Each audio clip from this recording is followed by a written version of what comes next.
ගන්න විදි. අත කහනේ, ඔළුව කහනේ, අංග චලනේ, අත කහනවා. නොබලා ඉන්න එපා. ඇස් දෙකෙන්ම බලාගෙන ඉන්න. ඇස් දෙකල පරේ ලබන්න නම් සුද්දෙක් දකින්න ඕන. වඩා දේවල් ඉගෙන ගන්න සුද්දෙක් එක්ක කතා කරලා. සුද්දෙක් එක්ක කතා කරනකොට අපේ බුද්ධිය අවදි වෙනවා.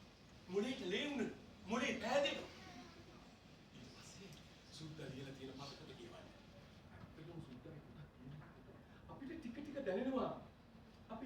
අපි තුල පරිවර්තනයක් සිද්ධ වෙනවා කියලා. ඒකට සුද්දාගේ පුතට ආසා. ඒක නිසා ආදාරන්න. ලං වෙන්න. පියවරෙන් පියවර සුද්දාට කිට්ටු වෙන්න ලං වෙන්න. ඒක තමයි මම කිව්වේ. ජනාධිපති වෙනවටත් වඩා අමාරුයි සුද්දෙක් වෙන එක කියලා.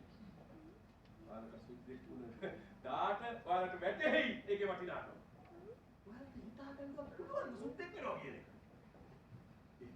සුද්දෙක් වුණාට පස්සේ ඒක කොහොමද? ඒක ආශ්චර්යයක්. මේ මිහිපිට අපිට ලබන්න පුළුවන් උසස්ම ඵලය තමයි සුද්දෙක් වීම.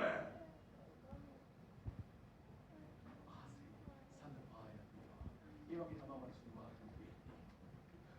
අවුදින වර්තමානයේ සුදු මහත්තුරු ගොඩනගන්න